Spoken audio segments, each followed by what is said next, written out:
Hello everyone, welcome to our channel education hotspot. So I hope अब तक आप लोगों ने अपने MSO 002 की जो तैयारी है वो अच्छे से कर ली होगी। आपको काफ़ी टाइम गैप मिल गया था एंड आप अपने काफ़ी टॉपिक प्रिपेयर कर चुके हो। और अगर आप इस चैनल के साथ जुड़े हुए हो तो आपने यूट्यूब की सारी प्लेलिस्ट कंप्लीट कर ली है और पेड क्लास वाले स्टूडेंट ने YouTube as well as paid class का कंटेंट देख लिया है। तो एक बार आप अपनी तैयारी किस लेवल पे आप तैयारी के हैं ये मुझे यहाँ पे कमेंट करके बताएंगे इस वीडियो के नीचे कि आप लोगों ने कितना कितना कंटेंट कवर कर लिया है, क्या ये सब कवर है या अभी भी कुछ चीज़ें पेंडिंग है। अब बात करते हैं कुछ इंपॉर्टेंट टॉपिक मैंने अभी लास्ट में भी आपके कवर करे हैं। ज़्यादा मैं इसलिए नहीं कर रही हूँ क्योंकि लास्ट टाइम पे ज़्यादा चीज़ें दोबारा कराने से कन्फ्यूजन क्रिएट होती है एंड ऑलरेडी चैनल पे कुछ टॉपिक के कंटेंट जो है वो अवेलेबल है। बट यस, अगर कुछ क्वेश्चन आपने जो मैं अभी आपको बताने वाली हूँ वो क्वेश्चन वो टॉपिक आपने अब तक प्रिपेयर नहीं करे हैं, सो इट्स हाई टाइम आप आज इनको प्रिपेयर कर लें। बिकॉज ये सब टॉपिक एक तरीके से मैं बोलूँगी easy and very very very very important है from your upcoming examination point of view.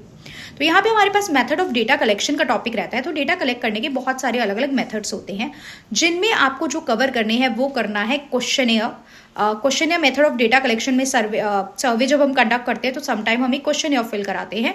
Question में एन्यूमरेटर मेथड मतलब हम एन्यूमरेटर के थ्रू भी करा सकते हैं और डिजिटल फॉर्म में भी करा सकते हैं, बाय ईमेल भी करा सकते हैं। तो व्हाट एग्जैक्टली इज क्वेश्चनियर की मैरिट्स एंड लिमिटेशन आपको करनी है। क्वेश्चनियर क्या होता है, एक अच्छे क्वेश्चनियर की क्या क्वालिटीज होती हैं, क्वेश्चनियर के थ्रू डेटा कलेक्ट करने के फायदे क्या हैं एंड नुकसान क्या है। इसके अलावा आप लोग करेंगे इंटरव्यू क्या है, इंटरव्यू के types, interview structure unstructured interview जो ये होता है ये चीज़ कवर करनी है और इंटरव्यू के भी फायदे एंड नुकसान। ये क्वेश्चन सीधे सीधे 20 मार्कर में आते हैं तो आपको डिटेल में पूरा टॉपिक कंप्लीट करना है, लाइक मीनिंग से लेके टाइप्स, मैरिट्स, लिमिटेशन, सूटेबिलिटी, ये सारी चीज़ें हमें कवर करनी है। इसके अलावा आप लोग कवर करेंगे सर्वे मेथड। व्हाट एग्जैक्टली सर्वे किस तरीके से कंडक्ट किया जाता है, कौन से डेटा को कलेक्ट करने में हेल्प करता है, उसके फायदे क्या है, उसके नुकसान क्या है, ये आप करेंगे सर्वे मेथड यानी क्वेश्चनियर, इंटरव्यू, सर्वे। इसके अलावा you will cover participant and non participant observation. कुछ थिंकर के नाम भी कर लेना जिसने पार्टिसिपेंट ऑब्जर्वेशन के थ्रू स्टडी करी है। जैसे अगर हम बात करें तो आपके जो इंडियन सोशोलॉजी में मैं बात करूँ तो GS घुरे जो थे वो फादर ऑफ इंडियन सोशोलॉजी थे। उनके बाद एक इंपॉर्टेंट प्रोमिनेंट थिंकर आते हैं MN श्रीनिवास, जिन्होंने फील्ड स्टडी करी थी। तो फील्ड स्टडी को हम लोग पार्टिसिपेंट ऑब्जर्वेशन भी कहते हैं। Means you are going to the field, you are going to that place जहाँ जिन भी लोगों का जहाँ पे भी आपको डेटा कलेक्ट करना है, जिनके बारे में और उनके बीच रह के आप वहाँ पे डेटा कलेक्ट कर रहे हो। तो पार्टिसिपेंट ऑब्जर्वेशन, नॉन पार्टिसिपेंट एक साथ कवर कर लेना, फायदे नुकसान इसके कर लेना, प्लस फील्ड स्टडी भी कवर करनी है। Field study is nothing but participant observation. जब पार्टिसिपेंट ऑब्जर्वेशन के फॉर्म में जब आप डेटा कलेक्ट करते हो तो ये नीड टू गो, आपको फील्ड में जाना पड़ता है और फील्ड में जाके आप डेटा कलेक्ट करते हो। तो ये टॉपिक भी आपको यहाँ पे कवर करना है। तो अभी हमने क्या क्या देखा, कुछ इंपॉर्टेंट टॉपिक जो आप आज की डेट में खत्म करोगे, that is questionnaire, survey, interview, participant, non participant and field study भी इसी का पार्ट है। तो ये वाले पार्ट आप जरूर कवर करें क्योंकि 20 मार्क में सीधे सीधे क्वेश्चन आते हैं। इसके अलावा मैं बात करूं तो आप एक टॉपिक और कवर करेंगे, that is measure of central tendency. Measure of central tendency की बात करें तो सेंट्रल टेंडेंसी में हमारे पास 3 चीजें जाती हैं, मीन, मीडियन एंड मोड।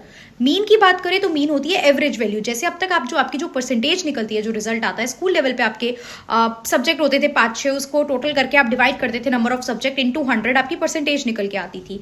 तो समथिंग डिवाइडेड बाय मतलब total divided by number of जब आप आइटम्स करते हो तो वो आपकी मीन यानी कि एवरेज वैल्यू निकल के आती है। तो अगर एवरेज पूछे या मीन पूछे एक ही बात है, डोंट गेट कंफ्यूज। उसके अलावा होता है median. Median is a mid value of a series. आपके पास for example there are 10 student के मार्क्स गिवन है आपके पास, तो उन 10 स्टूडेंट के मार्क्स में जो मीडियन होती है वो मिड वैल्यू कहलाती है। तो दैट इज मीडियन। और इसके अलावा होता है mode. Mode is the most frequentive value in a series. आपके पास एक सीरीज है, उसमें कोई भी चीज, फॉर एग्जाम्पल 10 स्टूडेंट के मार्क्स गिवन है, राइट। एक क्लास में 10 स्टूडेंट के कितने कितने मार्क्स आए हैं आउट ऑफ 50 वो आपको गिवन है। तो जो भी मार्क्स सबसे ज्यादा बार आए हैं, लेट्स से 45 जो है वो 3 से 4 बच्चों के नंबर आए हैं, तो 45 बार बार उस सीरीज में रिपीट हो रहा होगा, तो 45 हो जाता है most frequentive value in that series. और वो 45 जो होगा वो हमारी क्या हो जाएगी, मोड वैल्यू। अब 20 मार्क में आएगा मेजर ऑफ सेंट्रल टेंडेंसी, तो क्या हम ऐसे ही लिख देंगे, आपको मीन का मीनिंग, मीन के फायदे नुकसान, मीडियन का मीनिंग, मीडियन के फायदे नुकसान, मोड का मीनिंग, मोड के फायदे नुकसान, जिसमें आपको एक एक एक बार में इनका फॉर्मूला भी यहाँ पे प्रेजेंट करना पड़ेगा। न्यूमेरिकल नहीं आता है, बट यस जब हमसे पूछा जा रहा है तो we need to present the formula, otherwise और कोई कंटेंट नहीं है यहाँ पे हमारे पास ना ज़्यादा। तो मीनिंग बता के उसका फॉर्मूला लिख के उसके फायदे नुकसान यहाँ पे हमें बताने हैं।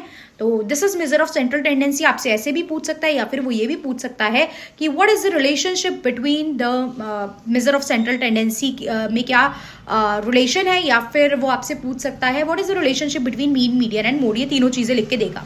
अगर सीधा मेजर ऑफ सेंट्रल टेंडेंसी आता है तो आपको ऑटोमेटिकली तीनों चीजें मीन, मीडियन, मोड एक्सप्लेन करनी है, क्योंकि ये तीनों ही सेंट्रल टेंडेंसी का जो है वो पार्ट होते हैं। राइट, इसमें किसी को कंफ्यूजन है तो एक बार बताएंगे। ऑलरेडी वैसे वीडियो है चैनल पे, बट स्टिल आपको कोई कंफ्यूजन है तो आप